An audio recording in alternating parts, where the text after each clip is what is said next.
Oh, is this a communist country or something? I thought this is America. You'll freeze to death. The economy isn't going to matter the day after tomorrow. With all of Randy's wackiness, it's easy to forget that he's actually a geologist.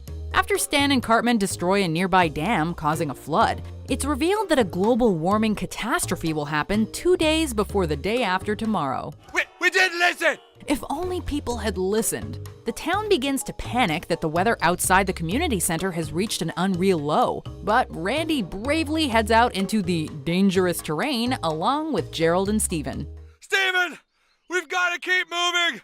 We're in deep hypothermia, all of us! Naturally, he's bundled in layers in the perfectly average weather, believing himself to be feeling hot due to hypothermia. When Randy gets the other moronic adults on his side, it's always a recipe for a great episode. Don't blame the mayor, Sharon. What about FEMA? I think this whole thing is really their fault. Number 9. Blockbuster. You are all looking at the new owner of Blockbuster Video. Ever the ambitious idiot? Randy decides to buy a Blockbuster just as streaming services are rising to prominence. Though he's ridiculed by his family and the ghosts that haunt the Blockbuster, he remains adamant about running the store. According to industry experts, many rural areas don't have the bandwidth to support DVD quality video and streaming services. It is a hilarious descent into madness, imitating scenes from The Shining to absurd perfection. Eventually, he's terrorizing a Halloween party via an iPad on FaceTime and babbling nonsensically in the snow. Ah! Look at the people watching movies on their Xbox! Ah! By the end, he's been frozen outside the video rental store a la Jack Torrance, but at least he got some chicken McNuggets out of it. What do you want for McDonald's? Chicken nuggets. Number 8. Ancestry.con. I don't care if people get indigenous. I'll crap all over their statues. I'm the one who's indigenous that this landmark even exists. Randy's attempt to get Christopher Columbus's name removed from as many things as possible hits a snag when people discover he used to be really into Columbus. And you as Columbus on St. Patrick's Day. Look, I was younger. We were all younger. To counter this, he does what any rational person would do and makes out with a Native American man before swabbing his mouth for DNA to discover his ancestry. Turns out I'm not totally white. I'm also part Northern Asian and even some Kurdish. I'm a victim of oppression. Unfortunately for him, the man becomes infatuated with him as he tries to hide a secret, ultimately failing, while learning that he is 2.8% Neanderthal. Are we sure it isn't 100%? The Earth wasn't big enough for Neanderthals, so your ancestors just got rid of them, huh? What to hell with all of you? Number 7. Walmart. If I go down there now, there won't be anybody else there. I can have all the bargains to myself. The town of South Park is overjoyed when a Walmart comes to town with its low-priced goods. But no one is more excited than Randy.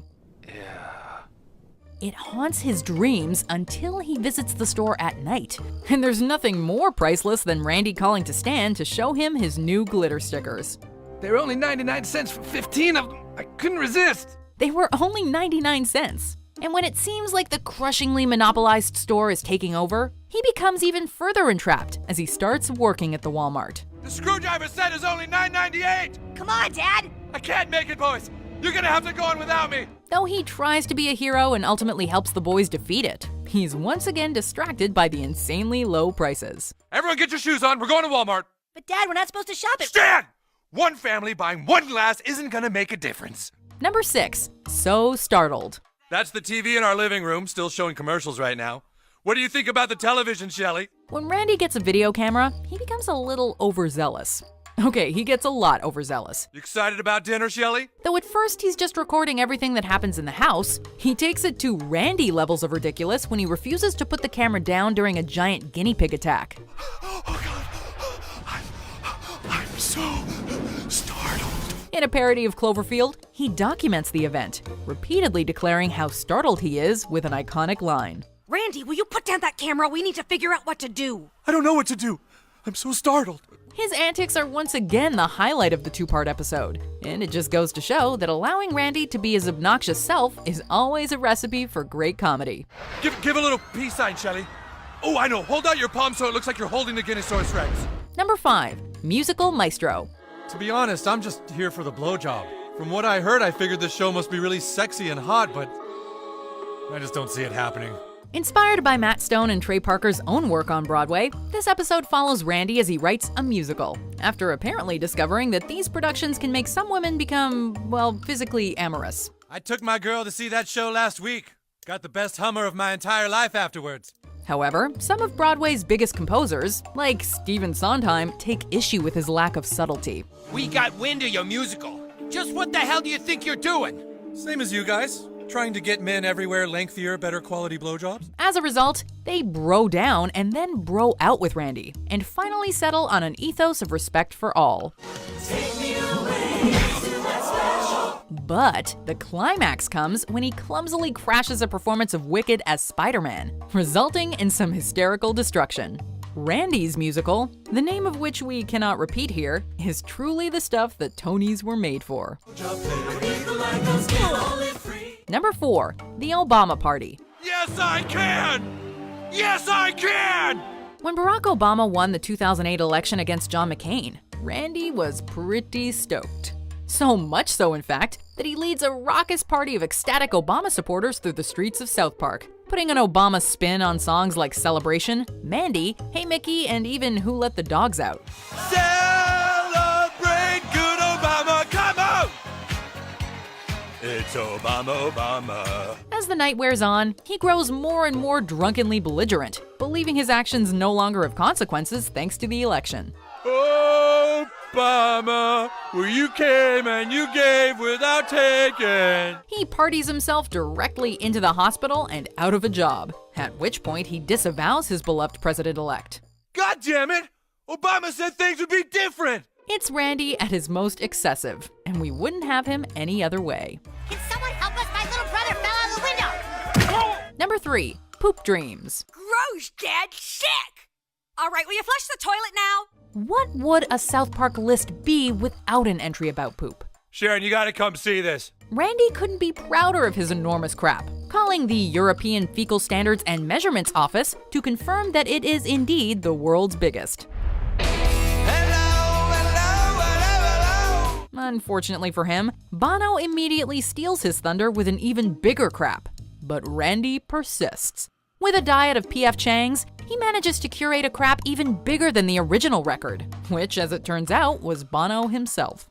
It's the show at its best and grossest, managing to self-deprecate while also churning out plenty of laughs. What more could you expect from an Emmy-winning series? Number 2, I Thought This Was America. How much was bail this time?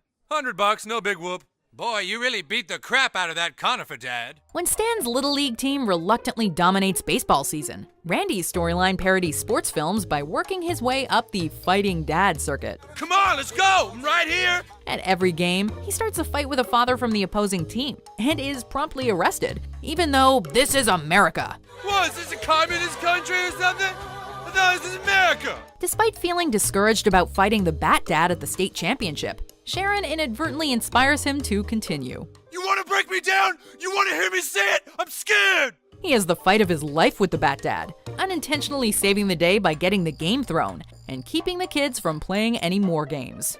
Once again, his stupidity saves the day. I didn't hear no bell. Before we unveil our number 1 pick, here are some honorable mentions. Well, hold on, Randy. I think a turd sandwich is a little better than them having a giant douche on their uniforms. You're crazy! A douche is at least clean! Stan, I've never been able to say this before, but I love you, son. I know you do, Dad.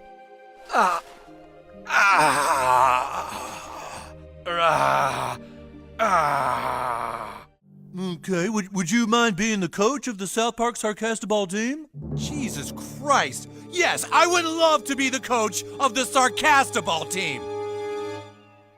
Number 1, Ya, I Am Lord.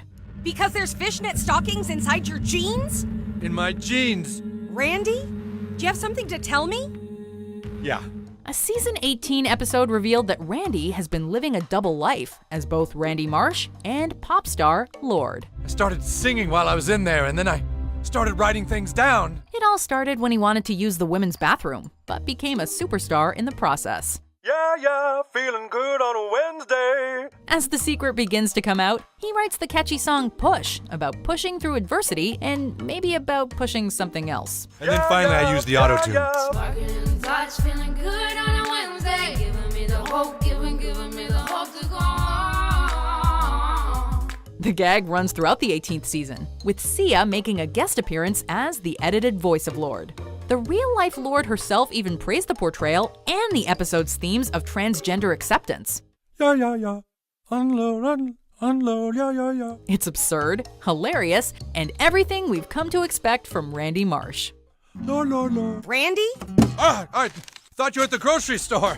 Did you enjoy this video? Check out these other clips from WatchMojo, and be sure to subscribe and ring the bell to be notified about our latest videos.